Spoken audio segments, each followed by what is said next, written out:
بسم الله الرحمن الرحيم. الحمد لله رب العالمين، والصلاة والسلام على أشرف الأنبياء والمرسلين سيدنا ونبينا محمد وعلى آله وصحابته الطيبين الطاهرين، ومن سلك سبيلهم وترسم خطاهم ونهج منهجهم إلى يوم الدين. أما بعد، فإن أصدق الحديث كتاب الله، وخير الهدي هدي محمد صلى الله عليه وسلم، وشر الأمور محدثاتها، وكل محدثة بدعة، وكل بدعة ضلالة، وكل ضلالة في النار. اللهم لا سهل إلا ما جعلته سهلا، وأنت تجعل الحزن إذا شئت سهلا. وبعد، يقول الله تبارك وتعالى: قل إن كنتم تحبون الله فاتبعوني يحببكم الله ويغفر لكم ذنوبكم والله غفور رحيم. ويغفر لكم ذنوبكم والله غفور رحيم. قل اطيعوا الله والرسول فإن تولوا فإن الله لا يحب الكافرين. میرے عزیز بھائیوں اور دوستوں، آج کا ہمارا درس بدعت اور اس کے سنگین نتائج اس موضوع پر ہے. جس دن سے ہم نے کلمہ توحید پڑھا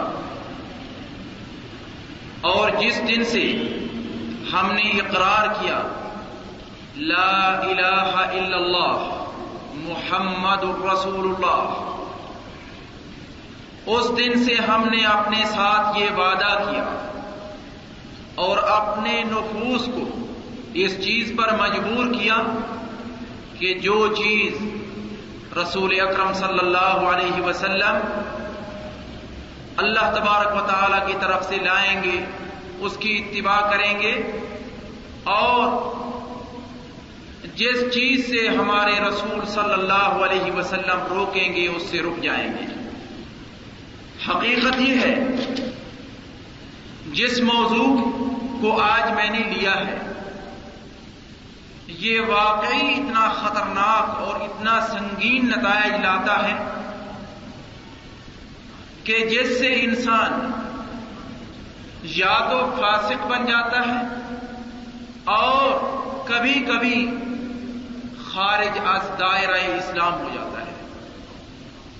بدعت کو سمجھنے کے لیے اس کے مختلف پہلو پہ غور کرنا ضروری ہے. سب سے پہلی چیز، بدعت کہتے کسے ہیں؟ بدعت کیا مفہوم اپنے اندر رکھتی ہے؟ بدعت کا معنی کیا ہے؟ اس میں کوئی شک نہیں کہ کچھ افراد ہمارے تجاوز کر کے ہر چیز کو ہی بدعت کے خانے میں ٹھونس دیتے ہیں جبکہ وہ بدعت نہیں ہوتی، اور کچھ افراد ایسے ہیں کہ بدعت کو بھی بدعت کے خانے سے نکال کے اسے عین اسلام قرار دیتے ہیں.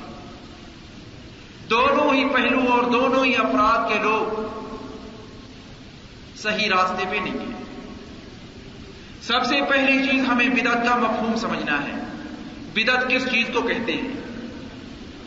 کیونکہ یہ عربی زبان کا لفظ ہے، لہذا اس کا مفہوم سمجھنے کے لیے ہمیں عربی زبان کی طرف ہی لوٹنا ہوگا. یہ لفظ بدع کے فعل سے لیا ہوا ہے، بے دال عین، اور اس فعل کے اساسی معنی ہوتے ہیں کسی چیز کا نیا رخ اختیار کرنا. کوئی چیز جب اپنی لائن سے ہٹ کر کوئی دوسری لائن اختیار کرے تو عرب اسے کہتے ہیں بدع. اسی ضمن میں کہتے ہیں ابدعت الناقہ یا بدعت الناقہ. اونٹنی جب اپنی چال جس پہ وہ چل رہی تھی اس سے ہٹ کر کوئی دوسری چال چلنے لگی، گویا کہ وہ آہستہ چل رہی تھی تو دوڑنے لگے، اور اگر وہ دوڑ رہی تھی تو دوڑ سے روک کے وہ آہستہ چلنے لگے. یا وہ چلنے سے عاجز ہو جائے، تو اس حالت میں عرب کہتے ہیں بدعت الناقہ وابدعت۔ اور اسی معنی کو لیتے ہوئے قرآن مجید نے اسی لفظ کو استعمال کیا ہے رسول اکرم صلی اللہ علیہ وسلم کی شان میں، ما كنت بدعا من الرسل، آپ رسول اکرم صلی اللہ علیہ وسلم کوئی نرالی چیز نہیں ہے، کوئی نئی چیز نہیں ہے انبیاء اور پیغمبروں کی صف میں۔ پیغمبروں کا بھیجنا اللہ تعالی کا معمول ہے، اور اس انسانی مخلوق کو راہ راست پہ لانے کے لیے انبیاء کا بھیجنا اللہ تعالی نے اپنے ذمہ لیا ہوا ہے، کیونکہ اللہ تبارک و تعالی کسی مخلوق کو بغیر اس کے گناہ کیے اس کو کبھی عذاب نہیں دیتا، اور جب تک اسے گناہ سے بچنے کے لیے پورا انذار اور سارے راستے اس کے سامنے نہ لیے جائیں اور نہ لائے جائیں کہ بھائی یہ آپ نے نہیں کرنا، اس وقت تک انسانی عقل بھی کسی کو عذاب دینے کے لیے یا اس کو مواخذہ کرنے کے لیے اجازت نہیں دیتی۔ مثال کے طور پہ میں اگر آپ کو کہوں کہ بھائی اگر آپ نے یہ کام کیا تو آپ کے اوپر اتنا جرمانہ ہوگا، تو یقیناً مجھے چاہیے کہ جتنے راستے اس کام تک پہنچاتے ہیں اس غلط کار تک اور اس غلط راستے تک میں سارے آپ کو سامنے بیان کر کے رکھ دوں، تبھی آپ بچ سکیں گے۔ لیکن اگر راستے میں چھپا کے رکھوں اور پھر کہوں کہ بھائی اس سے بچنا، عقل اس چیز کی اجازت نہیں دیتی۔ تو بدعت کا لفظی معنی ہو گیا کوئی نئی چیز ایجاد کرنا جو پہلے موجود نہ ہو۔ اب آتے ہیں بدعت کے شرعی معنی میں۔ شریعت نے کس چیز کو بدعت کہا ہے؟ شریعت میں بدعت اس چیز کو کہتے ہیں یا اس کام کو کہتے ہیں جس کو آپ بنقطۂ عبادت کریں اور اس کی اجازت شرع اسلام میں نہ ہو۔ کوئی کام بطور عبادت کریں اور اس کا وجود اور اس کی اجازت ہمیں رسول اکرم صلی اللہ علیہ وسلم اور قرآن مجید میں نہ ملتی ہو۔ مثال کے طور پہ ہم سبھی جانتے ہیں کہ مغرب کی نماز کی 3 رکعتیں ہیں جو فرض ہیں۔ کوئی فرد کہتا ہے کہ نہیں بھی میں نے عبادت ہی کرنی ہے تو 3 کی بجائے میں 4 ادا کرتا ہوں، 4 زیادہ ہے۔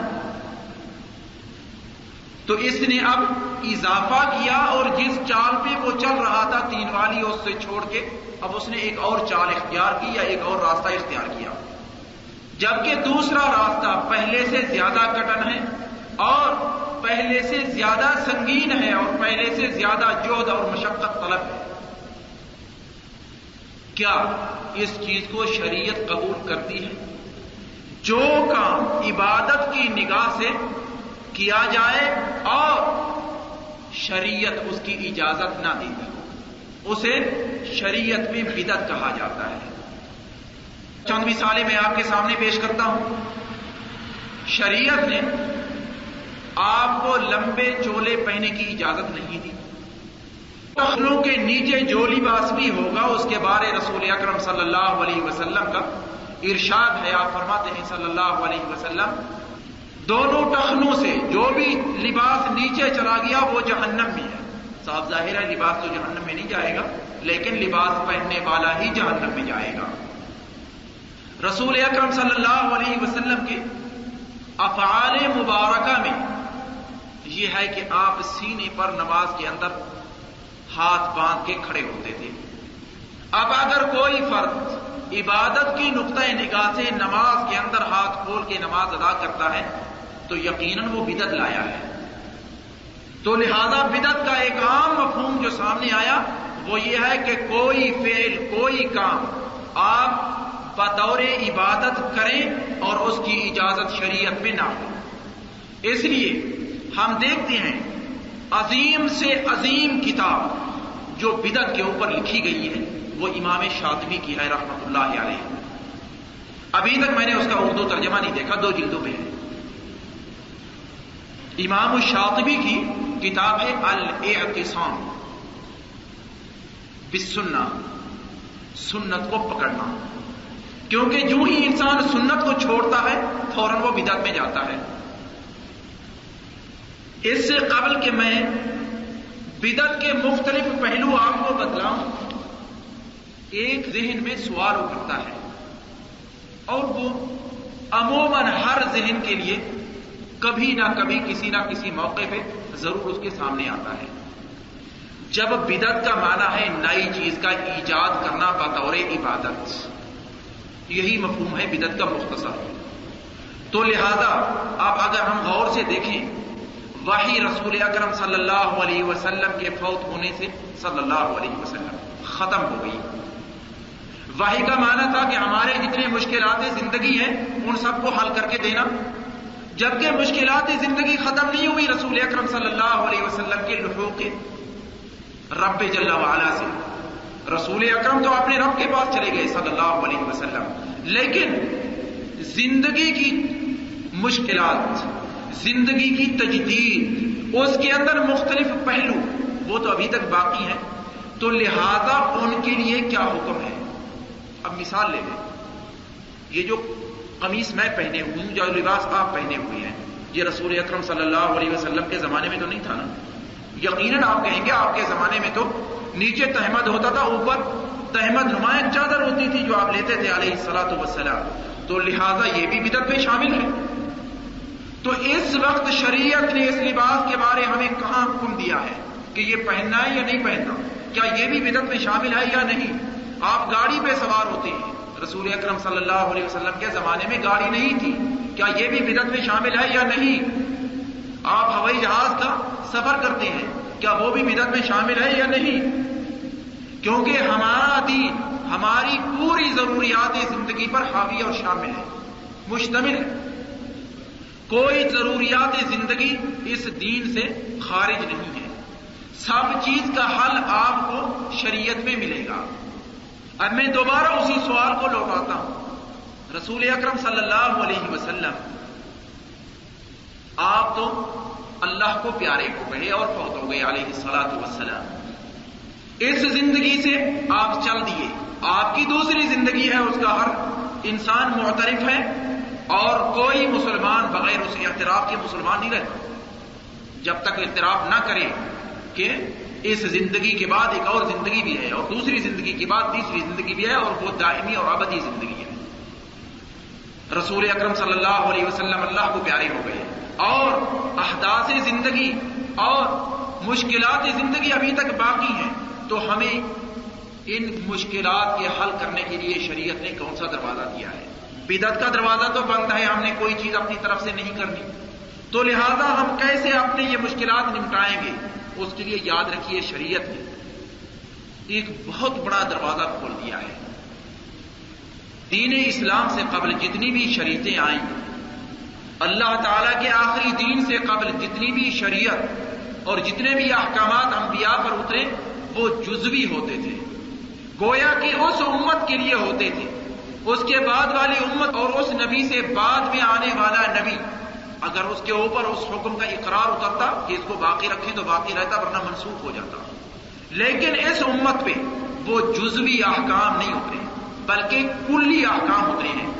کل اور جز میں فرق یہ ہے، کل اور جز میں مثال کے طور پہ جز یہ ہے کہ یہ ثوب پہننا، کل اس کا یہ ہے کہ لباس مسلمان کا کیسا ہونا چاہیے۔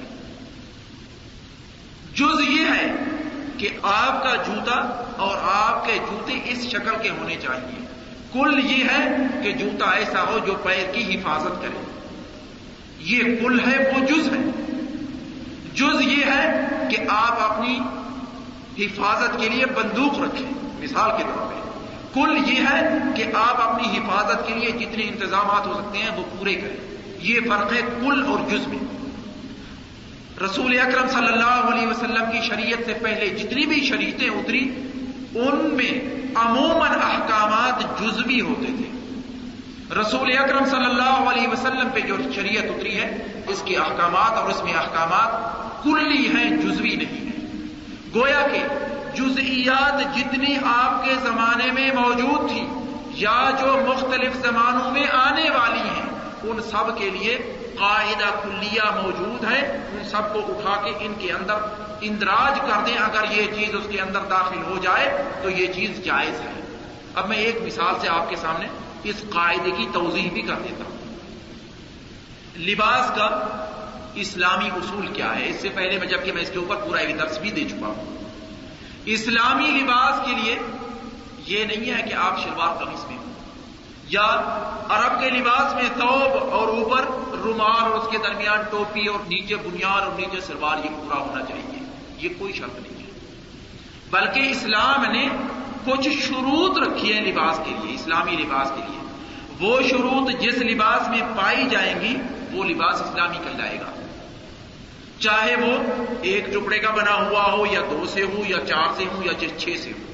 اور اس کی موٹی موٹی شرطیں یہ ہیں کہ وہ آپ کا جسم ڈھانپے، آپ کے کسی حصے کی عورت کو ظاہر نہ کرے، گویا کہ ننگ کو اور جہاں فتنہ سامنے آئے اس حصے کو ظاہر نہ کرے اور نمایاں نہ کرے۔ تیسری شرط اس کے اندر آپ کو وہ تکبر تک نہ لے جائے۔ 3 شرطیں ہیں لباس کے اسلام کے اندر، موٹی 3 شرطیں۔ یہ 3 شرطیں جس لباس میں پائی جائیں گی اسے ہم اسلامی لباس کہیں گے۔ اب انڈونیشیا والوں کا لباس دیکھ لیجیے، پاکستان کے لباس سے مختلف ہے۔ آپ پاکستان اور ہندوستان کے لباس کو دیکھ لیں، وہ انڈونیشیا کے لباس سے مختلف ہے۔ آپ ذرا آگے آ جائیں عرب کے علاقوں میں تو ان کا لباس مختلف ہے، ذرا سودان میں چلے جائیں تو ان کا لباس بھی مختلف ہے۔ ان کا لباس تو یوں ہے کہ جو بھی ان کا قمیص ہے لمبا ضرور ہے، اس کے آگے بھی ایک جیب ہے اور پیچھے بھی ایک جیب ہے، چاہے تو اسے آگے سے پہن لے اور چاہے تو پیچھے سے استعمال کر لے، دونوں سائڈیں اس کی استعمال ہوتی ہیں۔ اسلام نے جو اٹل اصول دیا ہے، میں لوٹتا ہوں اسی قاعدے کی طرف۔ اسلام کے اصول وہ کلی ہیں، جبکہ رسول اکرم صلی اللہ علیہ وسلم سے جتنے شرائع پہلے آئی ہیں، شریعتیں پہلے آئی ہیں، ان سب کے اندر اصول کلی کم اور جزوی زیادہ۔ لہذا اب جب زندگی کے مشکلات متجدد ہیں، ان کے لیے ہمیں حکم ملتا ہے یا نہیں؟ ضرور ملتا ہے۔ کیوں؟ کیونکہ ہمیں جو قاعدہ ملا ہے اللہ تعالیٰ کی طرف سے وہ کلی ہے۔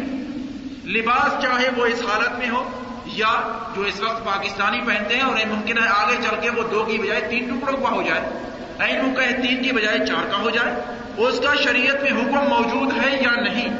یقیناً موجود ہے، کیونکہ شریعت نے اٹل اصول دیے ہیں۔ تو لہذا بدعت کی کوئی گنجائش باقی شریعت نے نہیں رکھی۔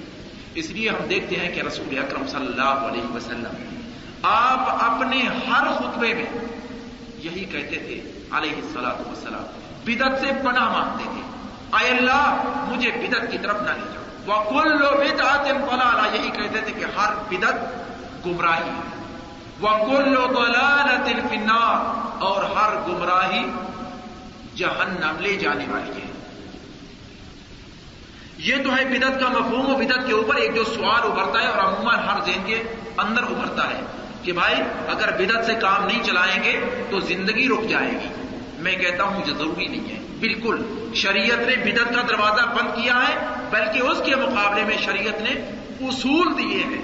ان اصول کے نیچے آپ جتنی جزئیات زندگی کی اور جتنے مشکلات آپ کے سامنے ہیں ان سب کا علاج موجود ہے۔ مثال کے طور پہ میں آپ کے سامنے ایک چھوٹی سی مثال عرض کرتا ہوں۔ دیکھیے آج کے زمانے میں بیمہ ہے، ٹھیک ہے، اس کی مختلف شکلیں ہیں۔ کبھی زندگی کا بیمہ ہوتا ہے، کبھی کار کا ہوتا ہے، کبھی بڑی گاڑی کا ہوتا ہے، کبھی آپ کسی عمارت کا ہوتا ہے، کبھی کس کا ہوتا ہے، بیمہ ہے۔ رسول اکرم صلی اللہ علیہ وسلم کے زمانے میں بیمے کا تصور نہیں تھا، بلکہ خلفائے راشدین کی زندگی میں بیمے کا تصور نہیں تھا۔ نیچے اترتے آئے، آج سے تقریباً 150 سال تک بیمے کا کوئی تصور نہیں تھا، لیکن آج بیمہ موجود ہے۔ کیا بیمہ جائز ہے یا نہیں؟ سوال یہ اٹھتا ہے۔ شریعت تو ایسی ہے ہماری کہ اس کے اندر پورے جتنے بھی احکامات آ گئے ہیں یا آنے والے ہیں ان سب کا حل موجود ہے، تو لہذا بیمہ جائز ہے یا نہیں؟ میں یقین سے کہتا ہوں کہ بیمے کی چند شقیں اور چند اس کے نمونے اور چند اس کی اقسام وہ قطعاً ناجائز ہیں اور شریعت کبھی ان کی اجازت نہیں دیتی۔ مثال کے طور پہ بیمہ زندگی، زندگی وہ آپ کی اپنی نہیں ہے، وہ اللہ تعالیٰ کا دین اور عطیہ ہے۔ آپ کون سے ہیں کہ آپ اس کے اوپر بیمہ کرائیں اور اس کی ضمانت لیں؟ بیمہ کے معنی ضمانت کے ہیں۔ آپ اپنی زندگی کی ضمانت لیتے ہیں، آپ کو اپنی ایک پل کی ضمانت نہیں ہے، یہاں بیٹھے ہوئے ہیں، ممکن ہے جو سانس نیچے گیا ہے وہ اوپر ہی نہ آئے، کون سی ضمانت دے سکتے ہیں؟ آپ چاہتے ہیں کہ ضمانت ملے آپ کو، لیکن اس کے مقابلے میں، بیمے کے مقابلے میں اسلام نے ضمان اجتماعی، گویا کہ لاغر عاجز اور اس سے ملتے جلتے جتنے افراد ہیں اور جہاں جہاں خسارہ انسان کو لاحق ہوتا ہے اس کے لیے مختلف سکیمیں دی ہیں، مختلف شقیں انسانیت کے سامنے رکھی ہیں، اگر ایسا ہو جائے تو اس کا حل یہ ہے۔ اب میں آتا ہوں بدعت کی اقسام پر۔ بدعت کی قسمیں کیا ہیں؟ کیا واقعی جو لوگ کہتے ہیں کہ بدعت حسنہ ہے اور بدعت سیئہ ہے، کیا واقعی اس کا وجود ہے، یا واقعی بدعت پوری کی پوری اس کی ایک ہی قسم ہے؟ میں کہتا ہوں کہ جب بدعت کا معنی عبادت کے مفہوم میں لیا جائے گا اور عبادت اللہ تعالیٰ کے لیے ہوتی ہے تو اس میں حسنہ اور سیئہ کا کوئی تصور نہیں ہے، وہ ہمیشہ ہی سیئہ ہوتی ہے۔ اور حضرت عمر رضی اللہ تعالی عنہ سے جو قول منقول ہے، اور عموماً جو لوگ بدعت کرتے ہیں وہ کہتے ہیں بھیا دیکھیے حضرت عمر نے بھی تو کہا ہے رضی اللہ تعالی عنہ، نعم البدعۃ ھذہ، بہت اچھی بدعت ہے یہ۔ کون سی؟ کہ آپ نے جب لوگوں کو دیکھا رمضان المبارک کے اندر ہر ایک اکیلا اپنی مختلف نماز تراویح ادا کر رہا ہے، آپ نے رضی اللہ تعالی عنہ سب صحابہ کو جمع کر کے ابی ابن کعب رضی اللہ تعالیٰ عنہ کو حکم دیا کہ چلو آگے بڑھو اور لوگوں کو نماز پڑھاؤ اور 20 رکعتیں پڑھاؤ۔ اس کے بعد آپ نے فرمایا نعم البدعۃ ھذہ، بہت ہی اچھی بدعت ہے۔ اصل میں اس کا مفہوم یاد رکھیے، یہ ایک اٹل اور اصول جو میں نے بتلایا اسی کے تحت یہ ایک شق ہے اس کی۔ رسول اکرم صلی اللہ علیہ وسلم نے تراویح کی نماز پڑھائی ہے یا نہیں؟ پڑھائی ہے، تو لہذا حضرت عمر نے کوئی نئی چیز تو نہیں کی۔ جو نئی چیز انہوں نے کیا یہ ہے کہ لوگ اکیلا پڑھ رہے تھے، ان سب کو جمع کر دیا اور اسلام کے اندر اجتماعی تصور ہے، انفرادی تصور ہی نہیں ملتا، تو لہذا ان کا مقصود رضی اللہ تعالی عنہ نعم البدعۃ ھذہ وہ شرعی بدعت قطعا نہیں تھا، بلکہ ان کا مقصود لغوی بدعت تھا کہ ایک نئی چیز ہم نے ایجاد کی ہے جس سے اسلام کو فائدہ پہنچ سکتا ہے، نقصان نہیں۔ اسلام اجتماعی نظام ہے نہ کہ انفرادی نظام۔ تو لہذا جو لوگ یہ تصور پیش کرتے ہیں، بدعت کی دو قسمیں ہیں، ایک کو ہم اچھی بدعت کہیں گے، دوسری کو بری بدعت کہیں گے، اس کا کوئی وجود نہیں ہے اسلام میں، اور حضرت عمر کا قول اس پہ دلالت کبھی نہیں کرتا۔ اس کے بعد بدعت کی اور تقسیم بھی ہے، بدعہ مفسقہ اور بدعہ مکفرہ۔ یاد رکھیے شریعت دو چیزوں کا نام ہے، دین اسلام دو چیزوں کا نام ہے، ایک کو ہم عقیدہ کہتے ہیں، ایک کو ہم شریعت کہتے ہیں یا احکام عملی کہتے ہیں۔ اللہ تعالیٰ کی وحدانیت کی گواہی دینا، اس کا تعلق کہاں سے ہے؟ عقیدے سے ہے، کیونکہ ذہن کے اندر یہ چیز آئے گی، دل سے گواہی دیں گے، زبان سے تلفظ کریں گے، پھر اسی تلفظ اور تصدیق کے مطابق جب عمل کر کے دکھائیں گے تو یہ شریعت میں داخل ہوگا۔ آپ نماز پڑھتے ہیں، نماز عمل ہے، عمل کو شریعت کا نام دیا جاتا ہے، لہذا دین اسلام دو شقوں سے مرکب ہے، ایک شق کا نام عقیدہ اور دوسری شق کا نام شریعت۔ شریعت ان چیزوں کو کہا جاتا ہے جس کے اندر عمل کا دخل، جو چیز آپ کر کے آپ اپنی آنکھ سے، ہاتھ سے یا فکر سے آگے کوئی چیز وجود میں آئے، نماز ہے، روزہ ہے، زکوٰۃ ہے، حج ہے، یہ سارے اعمال ہیں، یہ شریعت کے اندر داخل ہے۔ ایمان باللہ ہے، ایمان بالرسول ہے علیہ الصلاۃ والسلام، ایمان بالملائکہ ہے، فرشتوں پہ ایمان لانا، قرآن مجید سے پہلی جتنی کتابیں گزری ہیں ان پہ ایمان لانا، قیامت کے دن پہ ایمان لانا اور قضاء اور قدر پہ ایمان لانا، یہ ساری کی ساری عقیدے سے تعلق رکھتی ہیں، یہ ساری شکیں۔ تو لہذا اب میں پلٹتا ہوں کہ بدعت کی اقسام بتلانے کے بعد وہ یہ ہے جو بدعت عقیدے میں شامل ہوگی، جو بدعت عقیدے میں شامل ہوگی وہ یاد رکھیے یا تو آپ کو فسق تک لے جائے گی اور یا آپ کو کفر تک لے جائے گی، کم از کم اس کا نتیجہ فسق ہے، اور فاسق کی اسلام میں شہادت قبول نہیں ہے، وہ گواہی اس کی کوئی کا انسان قبول نہیں کر سکتا۔ معتقدات کے اندر اور عقیدے کے اندر جو بدعت اپناتا ہے، مثال کے طور پہ وہ کہتا ہے کہ جی اللہ تعالیٰ کا تصور ایسا ہے، مثال کے طور پہ اللہ تعالیٰ نے اپنے بارے کہا ید اللہ فوق ایدیہم، اللہ تعالیٰ کا ہاتھ ان کے ہاتھوں پر ہے یا تھا۔ اب اللہ تعالیٰ کا ہاتھ کیسا ہے؟ وہ کہتا ہے کہ اس کا ہاتھ میرے اس ہاتھ جیسا ہے، نعوذ باللہ من ذالک۔ یہ اعتقاد کے اندر وہ بدعت لایا ہے۔ یہ بدعت اگر وہ زبانی کہہ رہا ہے اور دل سے کوئی مطمئن نہیں ہے تو یقیناً یہ فسق تک اسے لے جائے گی۔ اگر دل سے مطمئن ہے کہ واقعی اللہ تعالیٰ کا ہاتھ میرے اس ہاتھ جیسا ہے اور اس ہاتھ کے اندر جتنی قدرت موجود ہے، جتنی طاقت موجود ہے، اتنا ہی اللہ تعالیٰ کے ہاتھ میں ہے، تو یقیناً یہ کافر ہے۔ کیونکہ اللہ تعالیٰ کے ہاتھ میں تو وہ چیز ہے جو آپ پوری دنیا کے اندر دیکھ رہے ہیں، جتنی نقل و حرکت ہو رہی ہے یہ اس کے ارادے سے ہو رہی ہے، اس کے اشارے سے ہو رہی ہے۔ اب جب میں کہوں کہ اللہ تعالیٰ کا ہاتھ میرے ہاتھ جیسا ہے، نعوذ باللہ، تو یقیناً یہ چیز کفر تک لے جاتی ہے۔ یہ بدعت ہے عقیدے کے اندر۔ میں کہوں کہ رسول اکرم صلی اللہ علیہ وسلم اعتقاد کے لحاظ سے وہ جتنے لوگ عربی زبان بولتے ہیں ان کے لیے پیغمبر ہیں، جو لوگ عربی نہیں بولتے ان کے لیے پیغمبر بن کر نہیں آئے۔ لہذا ہم اردو بولنے والے ہیں تو وہ ہمارے لیے پیغمبر بن کر نہیں آئے، اور یہ تصور بعض افراد کے ہاں پایا جاتا ہے، جی پایا جاتا ہے۔ اس کے بارے میں کہوں گا کہ یقیناً اگر اس فرد کے ذہن میں اور تصدیق بھی اس کا دل یہی کر رہا ہے کہ رسول اکرم عرب کے لیے پیغمبر ہے، تو یقیناً یہ کافر ہے، کیونکہ وہ اس نے ایک بدعت ایجاد کی ہے عقیدے کے اندر، اور یہ بدعت کفر تک لے جاتی ہے۔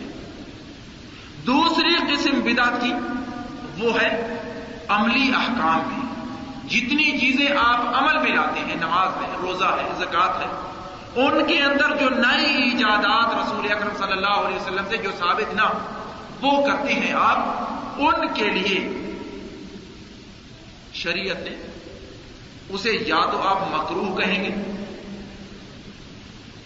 یا اسے حرام کہیں گے، یا وہ چیز مکروہ ہوگی یا وہ چیز حرام ہوگی۔ جو فرد عشاء کی نماز 4 کی بجائے 5 پڑھتا ہے، اس نے عملی احکام میں بدعت کا ایجاد کیا ہے، اس نے ایک حرام چیز کا ارتکاب کیا ہے۔ نماز کے اندر کچھ افراد ہم دیکھتے ہیں، نماز یوں ہی اس نے نیت باندھی، سینے پہ ہاتھ رکھے، سینے پہ ہاتھ رکھتے اس نے اپنی آنکھیں بند کر لی۔ یہ چیز بعض افراد میں پائی جاتی ہے، بلکہ وہ کہتے ہیں کہ بھئی مجھے لطف ہی اسی میں آتا ہے۔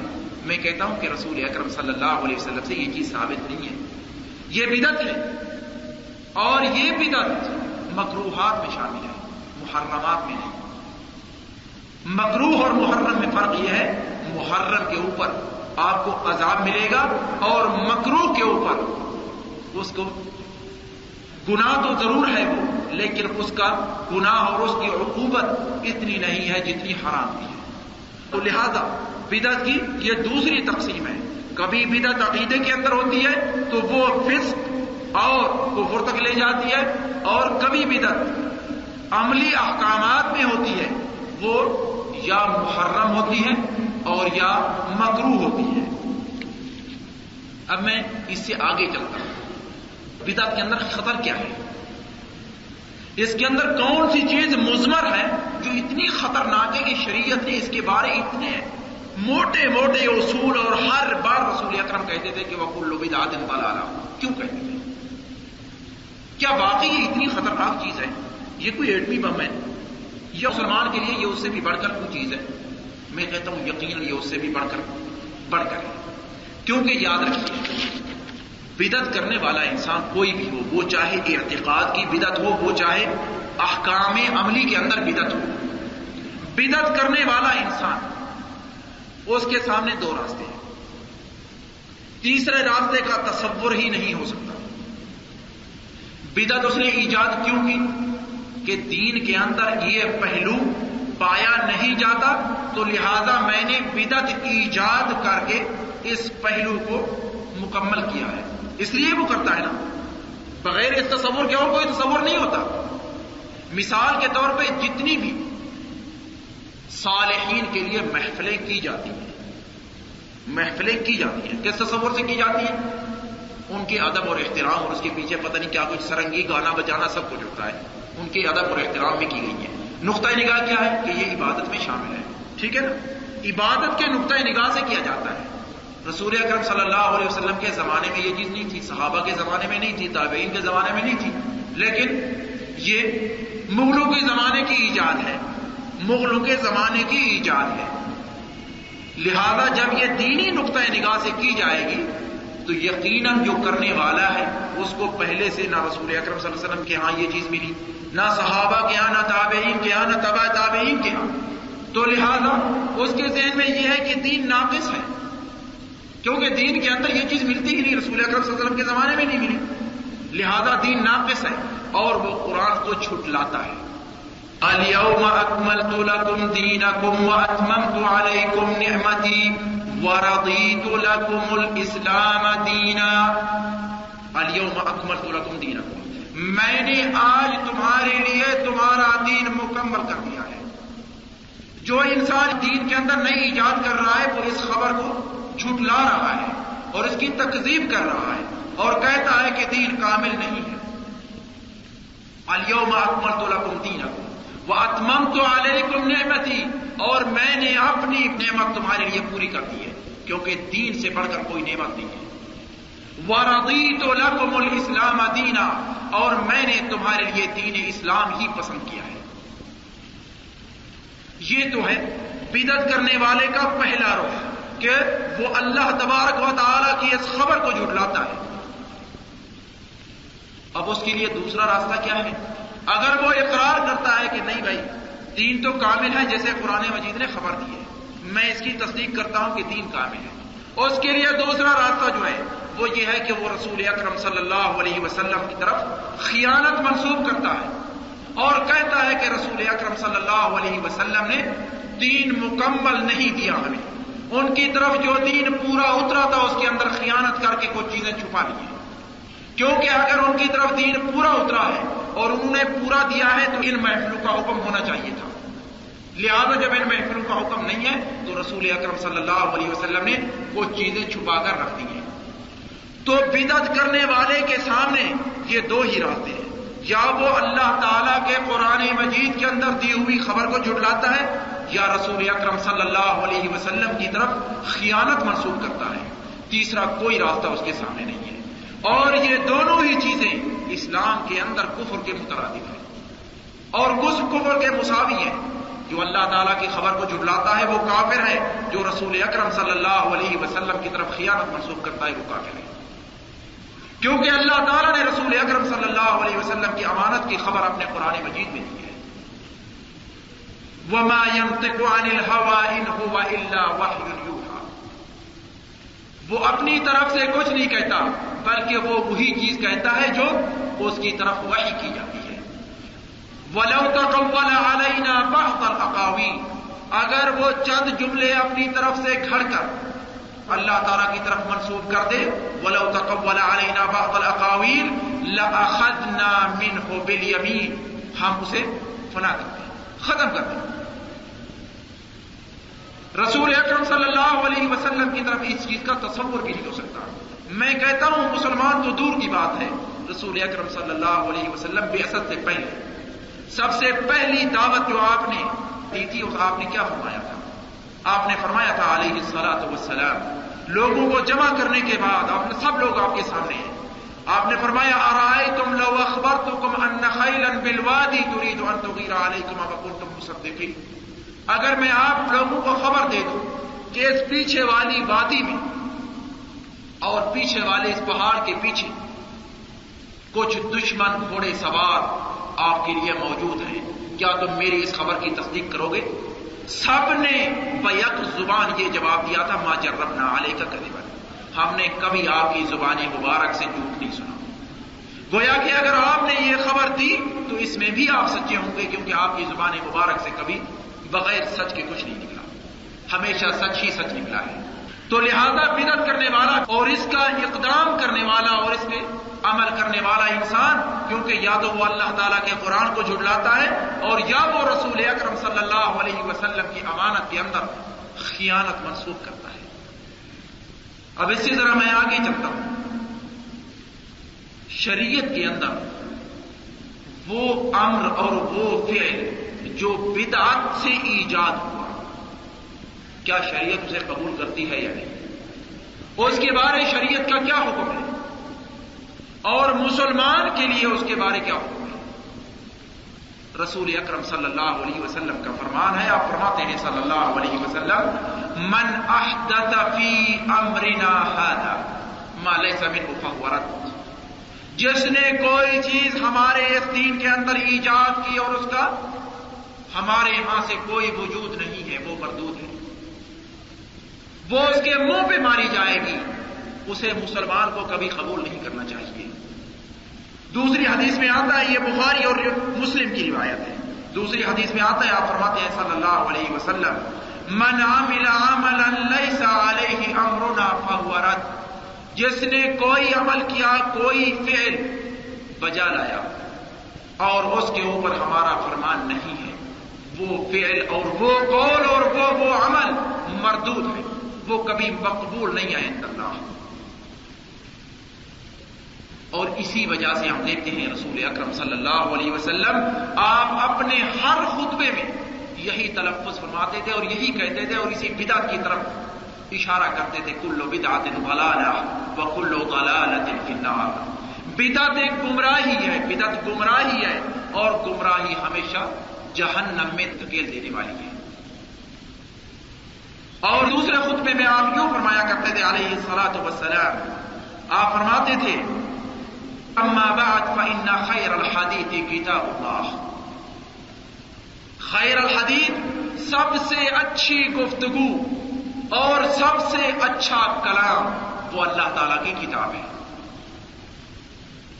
اما بعد فإن خیر الحدیث کتاب اللہ وخیر الہدی ہدی محمد، اور بہترین سے بہترین ہدایت کا راستہ وہ محمد علیہ الصلاۃ والسلام کا دیا ہوا راستہ ہے۔ وشر الامور محدثاتها، اور شر سے شر احکام وہ ہے جو انسان اپنی طرف سے گھڑ کے اللہ تعالیٰ کے دین میں شامل کر دے۔ شر الامور محدثاتها وکل بدعۃ ضلالہ، اور ہر بدعت گمراہی اور ضلالت ہے۔ اس حدیث کو بھی امام مسلم رحمۃ اللہ علیہ نے اپنی صحیح کے اندر روایت فرمایا ہے۔ اس کے بعد میں چلتا ہوں، یہ تو تھا کہ اس حکم کی طرف اشارہ جو بطور بدعت کیا جائے۔ بدعت کے اندر بہت ساری چیزیں ہیں، مسلمان پتہ نہیں کتنی چیزیں اس نے گھڑ لی ہیں، بلکہ ہر پہلو کے اندر کوئی نہ کوئی بدعت پائی جاتی ہے۔ مثال کے طور پہ نماز کو لے لیجئے، اس کے اندر کیا بدعت کا وجود ہے؟ آپ دیکھیں گے کچھ افراد تسبیح لے کے ہاتھ میں آتے ہیں، ٹھیک ہے نا، تسبیح ان کے ہاتھ میں ہوتی ہے۔ میں کہتا ہوں تسبیح کا وجود کہاں سے آیا؟ کیا رسول اکرم صلی اللہ علیہ وسلم کے ہاتھ میں ان جیسے دانے ہوتے تھے؟ یقین سے آپ سب کہیں گے کہ اس کا وجود نہیں تھا، بلکہ تسبیح کے اندر تو بدعت یہاں تک پہنچی ہے، آپ کو بازار کے اندر 25,000 ریال کی تسبیح ملے گی، اور اسی تسبیح کے پیچھے اب تو شیطان بھی تسبیح کرنے لگ گئے ہیں۔ یہاں بازاروں کے اندر دیکھیں گے کہ وہ افراد جو گمراہ ہیں، ان کے ہاتھ میں بھی تسبیح ہے، اور دو دانے اکٹھے چلتے ہیں، ایک طرف تو وہ باتیں کر رہا ہے، دوسری طرف تسبیح چل رہی ہے۔ اب پتہ نہیں وہ تسبیح کون سی ہے، اللہ ہی بہتر جانتا ہے۔ رسول اکرم صلی اللہ علیہ وسلم ایک بار داخل ہوئے حضرت عائشہ کی، آپ نے فرمایا انگلی کے جتنے یہ حصے تقسیم کیے ہوئے ان کے اوپر تسبیح کیا کرو، کیونکہ قیامت کے دن یہ حصے آپ کی گواہی دیں گے، تسبیح گواہی نہیں دے گی۔ یاد رکھیے قرآن مجید کے الفاظ ہیں کہ آپ کا ہر حصہ اور آپ کا ہر عضو جسم کا قیامت کے دن گواہی پیش کرے گا۔ آپ کی زبان آپ کے حق میں نہیں، آپ کے خلاف بولے گی، آپ کی آنکھ آپ کے حق میں نہیں، آپ کے خلاف بولے گی۔ جو کچھ آپ نے گناہ چھپا کے رکھے ہوئے ہیں، قیامت کے دن یہی اعضاء آپ کے اوپر گواہ بن کے سامنے آئیں گے۔ تو پیارے بھائی، یہ تو نماز کے اندر ہے، اس سے ذرا آگے چلیں. روزے کے اندر کیا بدعت ہے؟ کچھ لوگ رمضان المبارک سے 1-2 دن پہلے روزہ رکھ لیتے ہیں اور 1-2 دن عید والا دن اور اس کے بعد والا روزہ رکھ لیتے ہیں. کیوں بھائی؟ کہنے لگے یار شک ہوتا ہے کہیں رمضان مبارک پہلے ہی داخل نہ ہو گیا ہو، اور ادھر شک ہوتا ہے ابھی تک ختم ہی نہ ہوا ہو، تو لہذا یہ بھی بدعت میں شامل ہے. اسی سے آگے بڑھیں، جہاں بھی جائیں گے آپ کو کچھ نہ کچھ بدعت کا ضرور ملے گا. مسلمان کی اس وقت تقریباً گھٹی کے اندر بدعت ہی پڑ گئی ہے. بغیر بدعت کے اور کوئی کام اس کے تصور میں نہیں آتا. جب تک ملاوٹ نہ کرے دین کے احکام کے اندر، وہ کہتا ہے کہ یہ دین ابھی تک مکمل نہیں ہے. میں آپ کو صحابۃ الرسول صلی اللہ علیہ وسلم کا ایک تصور آپ کے سامنے پیش کرتا ہوں. وہ بھی بدعت کا ایک جزوی تصور تھا. 3 صحابہ رسول اکرم صلی اللہ علیہ وسلم کی زوجہ مطہرہ ام المؤمنین حضرت عائشہ کے پاس آتے ہیں اور حضرت عائشہ ام المؤمنین سے دریافت کرتے ہیں رسول اکرم صلی اللہ علیہ وسلم کی عبادت کے بارے میں. آپ نے رسول اکرم صلی اللہ علیہ وسلم کی عبادت بتلائی.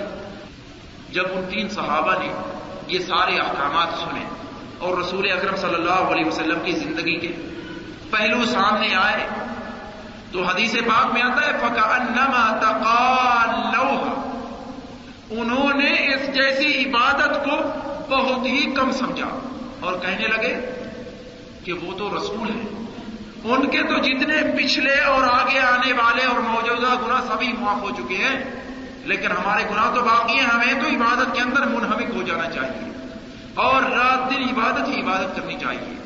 ان میں ایک نے کہا میں پوری زندگی روزے رکھوں گا، کبھی افطار نہیں کروں گا. روزہ رکھنا اس سے بڑھ کر کیا عبادت ہو سکتی ہے. دوسرے نے کہا میں کبھی شادی نہیں کروں گا، کیونکہ شادی کے اندر جھنجھٹ ہے، بچے ہیں، بیوی ہیں، ان سب کے لیے پھر ان کے رزق کی تلاش. تیسرے نے کہا کہ میں تو گوشت نہیں کھاؤں گا، گوشت سے پرہیز رکھوں گا. گویا کہ گوشت کا مطلب اس کے ہاں یہ تھا کہ جتنی نعمت اور نعومت میں لے جانے والی چیزیں ان سے پرہیزگاری کروں گا. ان تینوں کا کلام رسول اکرم صلی اللہ علیہ وسلم تک پہنچا. یہ ہے یہاں کہ میں آپ کو رسول اکرم صلی اللہ علیہ وسلم کا فعل مبارک بتلا رہا ہوں ان 3 افراد کے بارے میں. یہ تینوں ہی نئی چیزوں کا ایجاد ہے اسلام کے اندر.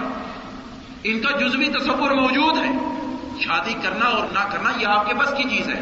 روزے رکھنا اور نہ رکھنا، نفلی روزے رکھنا یہ آپ کے بس کی چیز ہے. لیکن ہمیشہ رکھنا، ہمیشہ شادی نہ کرنا، اسلام اس چیز کی محاربت کرتا ہے اور اسلام اس چیز سے جنگ لڑتا ہے. آپ نے فرمایا علیہ الصلوۃ والسلام ان تینوں کو جمع کیا اور باقی افراد کو بھی جمع کیا. آپ کا ہمیشہ نصیحت کے بارے یہ عمل رہا ہے، کبھی کسی فرد کو متعین کر کے نصیحت نہیں کی، کیونکہ متعین کر کے نصیحت کرنے کا معنی یہ ہے کہ آپ اس کی بے عزتی کر رہے ہیں. آپ اس کی بے عزتی کر رہے ہیں اور متعین کر کے نصیحت کرنا بے عزتی کے مترادف ہے. ایک انسان کے یا تو آپ اسے کونے میں لے جائیں علیحدہ، اس وقت تو آپ اس سے گفتگو کر سکتے ہیں، لیکن عوام میں وہ بیٹھا ہوا ہے، اس کے ساتھ 2-4 افراد مزید بیٹھے ہوئے ہیں، آپ انہیں متعین کر کے کہتے ہیں کہ آپ کے اندر یہ خامی ہے. اس وقت آپ نے اس کی بے عزتی کی ہے، آپ نے نصیحت نہیں کی.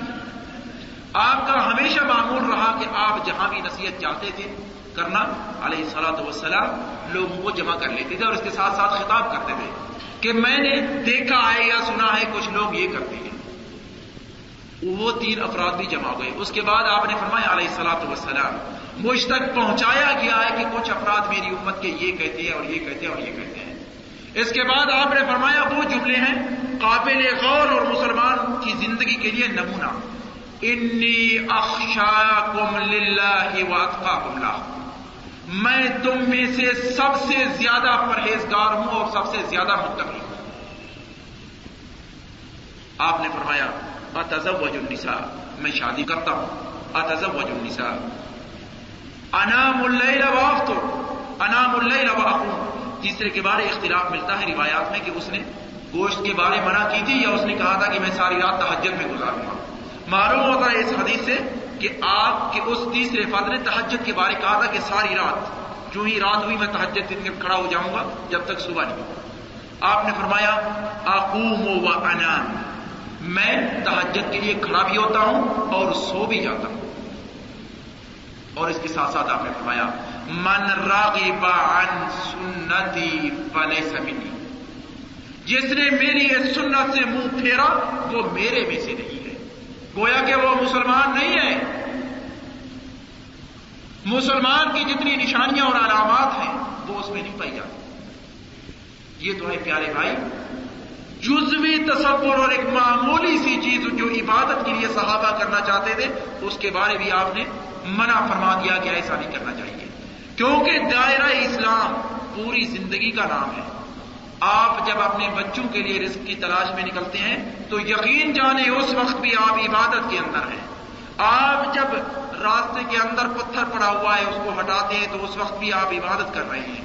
آپ جب نماز میں کھڑے ہوتے ہیں اس وقت بھی آپ عبادت کر رہے ہیں۔ یہ سارے کے سارے افعال جو آپ اپنے اختیار اور آپ اپنی رغبت اور آپ کا ارادہ جس میں شامل ہو وہ عبادت میں شامل ہے۔ یہ تو ہے شریعت کا حکم اس امر کے لیے یا اس فعل کے لیے جو کسی فرد نے ایجاد کیا۔ اس کے بعد میں آتا ہوں شریعت کا حکم بدعت کرنے والے کے لیے۔ یہ تو تھا وہ کام جو بدعت کے طور پہ ایجاد کیا گیا، اب ہے ایجاد کرنے والے کے لیے شریعت کا کیا حکم ہے۔ کیا وہ مسلمان رہتا ہے یا اس کا ایمان کمزور ہو جاتا ہے یا وہ کس حالت میں باقی رہتا ہے؟ میں اپنی طرف سے کچھ نہیں کہوں گا، رسول اکرم صلی اللہ علیہ وسلم کا قول مبارک آپ کے سامنے رکھتا ہوں۔ میں اپنی طرف سے کچھ کہوں تو یقیناً مجرم ہوں گا، لیکن رسول اکرم صلی اللہ علیہ وسلم کا قول مبارک آپ کے سامنے رکھوں تو یقیناً میں ان کی دعوت کی تبلیغ کر رہا ہوں۔ آپ فرماتے ہیں صلی اللہ علیہ وسلم ایما داع دعا الی ضلالہ فاتبع، جو فرد کسی ضلالت، یہاں ضلالت سے مقصود بدعت ہی ہے، ایما داع دعا الی ضلالہ فاتبع، اور اس کی اتباع کی گئی اس گمراہی میں، فإن له مثل أوزار من اتبع، اس کو اتنی گناہ لاحق ہوگا جتنی گناہ جو فرد اس کے بعد آیا اور اس نے اس کی اتباع کی۔ گویا کہ بدعت کا گناہ اس فرد تک محدود نہیں رہتا بلکہ اس کے پیچھے بھی جتنے افراد اس بدعت کو کرنے آئیں گے یا کریں گے ان کا گناہ بھی اس مبتدع شخص تک پہنچے گا، وہ ان کا شریک جرم ہے کیونکہ وہی موجد ہے اس بدعت کا۔ ایما داع دعا الی ضلالہ فاتبع فإن له مثل اوزار من اتبع ولا ينقص من اوزارهم شیئا، اور وہ جو اس کے پیچھے آنے والے اور اس کے متبع تھے ان کے گناہوں میں کوئی کمی نہیں ہوگی بلکہ ان کے لیے اپنے گناہ اور انہی جیسے گناہ اس مبتدع شخص کے لیے جس نے بدعت ایجاد کی۔ اور اسی کے برعکس وَأَيُّمَا دَاعٍ دَعَا إِلَىٰ هُدًى فَاتُّبِعَ فَإِنَّ لَهُ مِثْلَ أُجُورِ مَنِ اتَّبَعَ، اور کوئی فرد کسی ہدایت کی راہ ایجاد کرنے والا اور اس کے پیچھے جو اس کی اتباع کرنے والے آئیں گے جتنا ثواب متبعین کو ملے گا انہی جتنا ثواب اس ہدایت کے راستے دکھانے والے کو ملے گا۔ گویا کہ کوئی فرد یوں اٹھا دیکھا کہ ایک مظلوم، ایک مسکین دروازے پہ بیٹھا ہوا ہے، اسے اٹھا کے 1 ریال دے دیا، سب لوگوں نے دیکھا کہ بھائی یہ مظلوم ہے اور ہر فرد نے اسے 1 ریال دے دیا، یہ یقیناً ہدایت کا راستہ دکھانے والا ہے، جبکہ پہلا فرد وہ گمراہی کے راستے پہ لے جانے والا ہے۔ اس فرد کو اتنا گناہ ہوگا جتنا اس کے پیچھے چلنے والے ہیں حتیٰ کہ قیامت تک۔ وَلَا يَنقُصُ مِنْ أُجُورِهِمْ شَيْئًا، اور پیچھے اس کے جتنے بھی وہ نیکی کا کام کرنے والے آئیں گے ان کے حسنات سے کچھ نہیں لیا جائے گا بلکہ انہی جتنا حسنات اس فرد کو دیے جائیں گے جس فرد نے یہ ہدایت کا راستہ اختیار کیا۔ شریعت کا حکم اس کے فرد کے بارے جو بدعت کرنے والے کا ساتھ دیتا ہے اور اس کے ساتھ معاملات کرتا ہے۔ ایک فرد نے بدعت ایجاد کی، آخر اس کے ساتھ کچھ معاون بھی تو ہوں گے، مددگار بھی ہوں گے، اس کے بارے شریعت کا کیا حکم ہے؟ یہ معاونین اور مساعدین ان کے بارے شریعت کا کیا حکم ہے؟ ان کے بارے میں اپنی طرف سے کچھ نہیں کہوں۔ ہوگا، بلکہ رسول اکرم صلی اللہ علیہ وسلم کا قول آپ کے سامنے پیش کرتا ہوں۔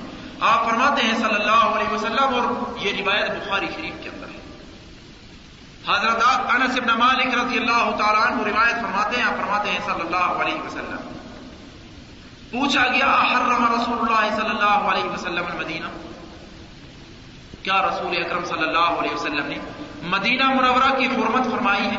حرمت کا مفہوم ہے شریعت کے اندر، آپ جانتے ہیں کہ مکہ مکرمہ ارض حرام ہے۔ ارض حرام کا معنی ہوتا ہے کہ اس کے اندر نہ آپ شکار کر سکتے ہیں، نہ اس زمین سے کوئی گھاس پھوس اتار سکتے ہیں، اس کے اندر کوئی چیز آپ نہیں کر سکتے۔ اگر کوئی وہاں شکار بیٹھا ہوا ہے اور تھکا ہوا ہے تو آپ اسے اٹھا کر بھگا نہیں سکتے تاکہ باہر جا کر آپ شکار کریں۔ گویا کہ ہر چیز کو وہاں امن ہے، وہ امانت کی جگہ ہے اور وہ امان کی جگہ ہے۔ کیا مدینہ منورہ کو بھی رسول اکرم صلی اللہ علیہ وسلم نے مکے کا حکم دیا ہے؟ یہ سوال کیا گیا حضرت انس بن مالک سے رضی اللہ تعالیٰ عنہ۔ قال نعم، آپ نے فرمایا کہ ہاں، مدینہ منورہ کی حیثیت مکہ معظمہ کی حیثیت ہے، دونوں کے احکامات ایک جیسے ہیں۔